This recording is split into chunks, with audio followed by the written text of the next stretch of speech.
So by now you probably heard the news. The cast of the original Fantastic Four from 1994 makes a cameo in the new Fantastic Four First Steps, releasing this Friday. This is probably, I think it was Tuesday. It was Tuesday, I think it was. The Tuesday before the Friday on the 25th. And wow, do I have a story to tell you.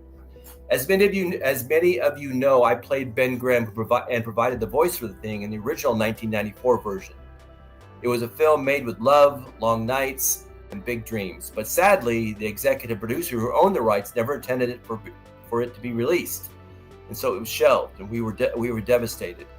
Over time, bootleg copies of our film spread through conventions, fan circles, and even YouTube, slowly building a passionate following. Then, in 2015, the documentary Doom, the untold story of the Roger Corman's Fantastic Four, created by the talented Marty Langford, brought our story into the spotlight and helped grow our community even further. In recent years, Joseph Culp, who played Dr. Doom, helped lead a movement to get our film officially released. I proudly signed the petition and joined the fight like so many of you. But still, nothing, no release, no acknowledgement, until now. 3 big Fantastic Four films came and went, and not one recognized our version, and it's like it's never existed until now. Last April, out of the blue, I received a text from Rebecca Staub, the incredible actress who played Sue Storm, saying that Grant Curtis, one of the producers from Marvel, would be calling me. As I read her message, my brain started spinning, like, wait, they're doing a new Fantastic Four film, and Marvel wants to talk to me? And then my phone rang, and it was Grant calling me from London. He told me what happened to our film was not right, and he said that they watched it several times and truly understood what it was about: family. He loved the dynamic between the characters, especially between me, Ben Grimm, and Alex Hyde White, Reed Richards, and said he hoped to honor that spirit in the new film. Then he said something I'll never forget. They wanted our Fantastic Four family in their new movie, and I was blown.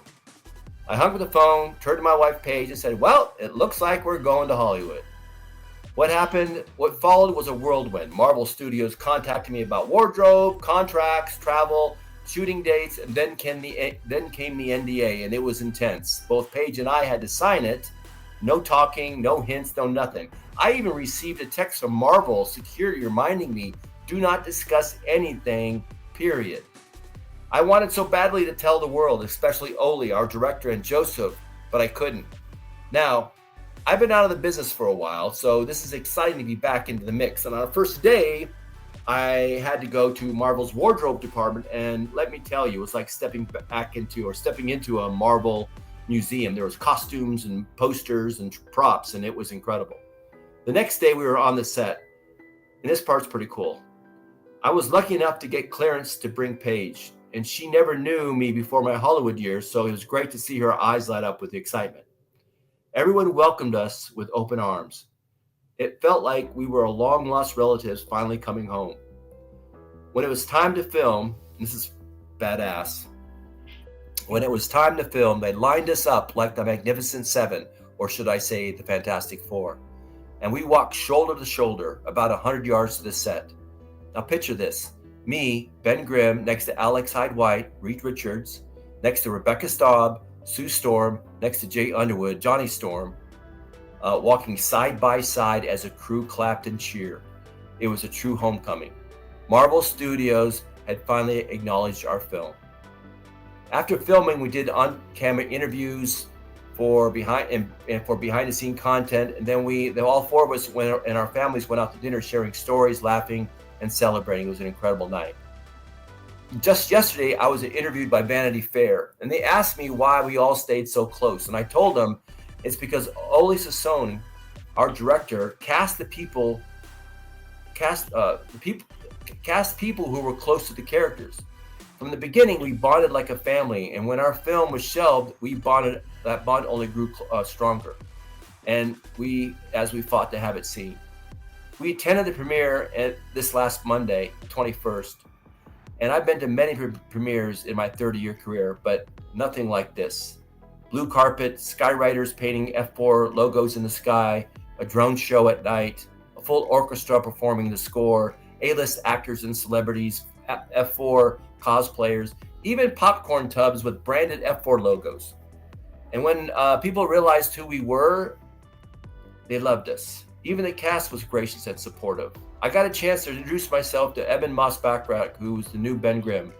And I told him how much I admired his work, and he was humble and kind. I told him who I was and how I admired his work. And he was humble, kind, and just a total class act.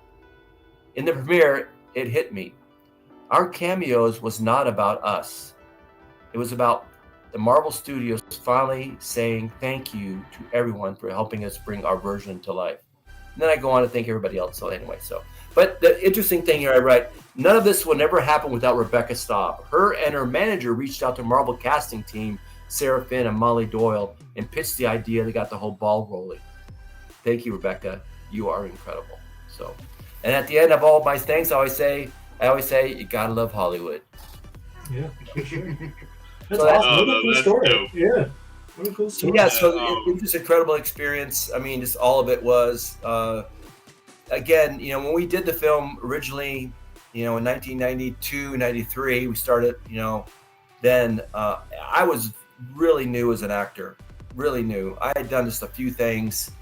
And so getting the opportunity to play this, and I so much thought I was going to be in the suit, the thing suit, but they had started that thing suit about 6 months before they even hired the actors. And so they had hired a really well-known stunt guy named Carl Cipollio, who's a good friend of mine to this day.